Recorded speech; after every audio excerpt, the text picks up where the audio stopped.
Hey y'all, welcome back to Homestead Ranch. Welcome back to the channel. Glad to have you here. Thank you to everybody that subscribed and all of our new subscribers. So today I'm going to talk with you a little bit about something very important and serious. And one thing, usually I do a garden tour on Mondays. I did not today. I did part of it. I'll upload it tomorrow when I film the rest. I told you we've got a lot of noise around the property here lately. And it's just hard to time this right where I can show you guys what's growing. But everything's growing. It's doing well. We've had a lot of rain here in central Alabama. And the temps have actually been a little cooler.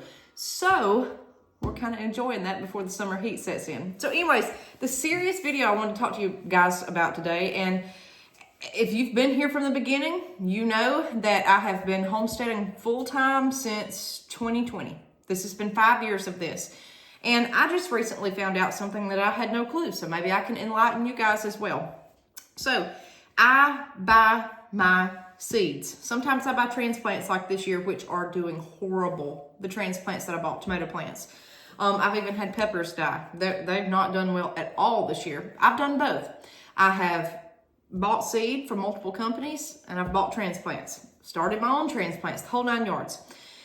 I have only used certain companies. The one company that I've used over and over and I've recommended to you guys has been MI Gardener because it's cheap. You can get a good variety. It's heirloom, and that's just what I like. We've talked about seeds before. Heirloom you can seed save from. Hybrid you cannot. You won't have a promised product if you save seeds off of hybrid. I save my okra seed. I use Clemson spineless okra from our local feed store if I buy something in bulk like that. Sometimes I save seeds, sometimes I don't. Just depends. So on YouTube this past week, one of the larger companies put out a video that sells seeds and talked about tariffs and whatnot and how they may, is hurting the cost. Okay. Regardless of that, I did not know until the person started talking, which y'all have recommended for me to go buy from this company, that they source all of their seeds from overseas. I guess I just had no clue. I did not know. This gentleman further went on to say that all seeds pretty much come from Asia, wherever else. So I went down the rabbit hole. I had no clue that I was not buying seeds from these people's gardens. And they say, well, we might sell you some of our stuff. When you film a garden and you put up that you're selling seeds from a blue cabbage and you're showing blue cabbage, I thought that was those cabbages you seed saved from. I didn't know that they were coming from wherever, okay? So I guess I just was ignorant about that. I had no clue. I thought I was buying from that person and what they grew. So I went down the rabbit hole. I Googled what companies save their own seed. I messaged multiple companies throughout emails this week, and I only did not hear back from one. The rest said, and they're the ones, if you Google companies that save their own seed, they all responded back and said, hey, we don't. We do some things, but most we buy from overseas. And so I said, well, doggone, I thought I was buying from these places. I had no clue. The gentleman said in the video that some places say that they buy from local farmers and then sell it, but that's not true and yada, yada, yada. I'm not getting into that. I would like to know who gets seed from local farmers here in the U.S. and sells it and markets that. If they do, I would like to know who it is because I would like to support that person. I do have an email out right now to MI Gardener. I hope they respond back to me. I would like to know. But it doesn't look good for the home team so far. I mean, from the majority of the people that I've messaged. So here's the whole problem. Again, I thought I was buying from these people's plants. I thought I was buying right there or somewhere here. I had no clue that everything was shipped here. I just had no clue from outlying sources. And somebody said on the email, they said, well, a lot of this stuff is not native to here, so we have to buy the seed. Well, I understand that. A tomato plant is not native to the U.S. I believe that originates in South America. So I get it to a certain extent, but just for basic garden seeds, regular stuff, I thought, it come from here. So the next step is I'm going to seed save more, okay? If I can't find someone that does local stuff, I am going to start seed saving. That's just what I want to do. A, it's cheaper. B, I've always dabbled in it, but usually I'm so exhausted by the end of the season that I don't want to fool with it.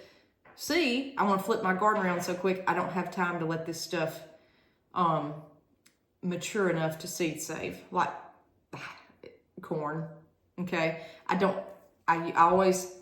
done with my peaches and cream sweet corn, so I don't let it sit on the stalk and dry enough to harvest the seeds. You see what I'm saying? Or cabbage, I don't let it flower and go to, you know, I'm always eating the produce instead of letting it sit and flower and bolt and all that.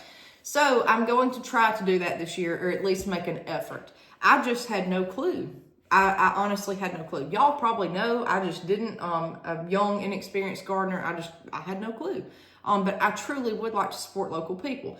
And no one around us sells seeds. No one around us does a seed swap. No one around us does this. No one around us hardly gardens. Okay, so that's not a thing. Gardening got popular in 2020, these backyard gardens, and then it just went away. Okay, not that what I'm seeing now, it's not like it was. It's not as popular. People got tired with it, I understand, and then they just moved on. Okay, that hobby is done. But for me, this is a full-time deal. So, seed saving is hard. I have a seed saving book, and I said that's probably one of the most, you know, I don't know, useful books that I bought, but now I'm going to open it back up and see what I can learn and see what I can do, because I just never seed saved, not to the extent that I'm wanting to now. I just could not believe that we import all seeds. In which, speaking of that, I don't know if you guys have had this going on or not, but we were warned with our local ag extension agency and local office that people were getting seeds in the mail. I don't know if y'all have seen that or not, but they said, do not open them. Get it to your local extension office, blah, blah, blah, so we can analyze these seeds if they were being shipped from overseas and put in mailboxes and don't even know what they are, or the average person wouldn't know what they are. We don't know what's on them. We don't know. We don't know if they're contaminated. We don't know what on earth it could be. It says, do not open the seeds. Get them back to us immediately. Like, this is crazy to me. Okay, so thankfully we have not gotten that, but there has been people in our county, from what I understand, that has received these seeds. Don't know what kind. Okay, they just get shipped to your address. So, I mean, it could be, who knows? You know, who knows? So anyways, that's the whole thing. So be aware, I guess, to know that your seeds, if you're buying seeds, they're coming from overseas. Even if you're buying them from a local place here in the U.S., if you know of a place that sources their own seeds grown here in the U.S., let me know below in the comments. Because like I said, I've reached out to multiple people this weekend, and everything I got was no, we do not. And I thought that they did, okay? From the ones that responded back. So anyways, that's an interesting tidbit, and I want to support a local farmer. I want to support myself. I want to be self-sufficient, and I never did seed save for one reason, because I always said you need to buy something different, keep your interest peaked, yada, yada, yada. Well, now I've kind of got my interest over with as far as trying out new stuff. I pretty much tried it all in the book, okay? So I've tried it all. I've been there, got the t-shirt. I know what I like. I know what works for us, and now I'm ready to seed save. So that's what this boils down to. I will say this. I know when you're seed saving, you want the best plants to harvest off of. You don't want a puny looking plant that barely survived. You don't want to seed save from that. There's a lot that goes into this, but it's mainly the time frame from letting the plant mature to let the seed be able to harvest. Squash, tomatoes, peppers, things like that is going to be easy to seed save with. Cantaloupe, watermelon. You also have to make sure that you've only got one variety. You don't want to try to cross-pollinate. It needs to be an heirloom. It gets harder the more you get into it. So I understand buying seeds. I do all the time. I probably will still continue to do this. But I am going to focus more on that. Again, it can't hurt just to be more self-sustainable. And I've already tried all of this stuff in the book, and it's kind of like, yeah, well. And I told you guys that I was going to place a huge seed order. I held off for some reason to start these cabbage transplants. I've got some packets from M.I. Gardener of heirloom cabbages. I'm going to go with that. I'm not buying from the companies that we discussed. I'm just not going to buy it. I'm not going to use the hybrids. I'm going to do these heirlooms and try to do that. So anyways, that's the whole thing. We were duped. We were ignorant, but hopefully now we know. Maybe you will know, and it will make us all better gardeners. All right, guys, I'll show you the garden tour tomorrow. We'll see you next time on Heirloom Homestead Ranch.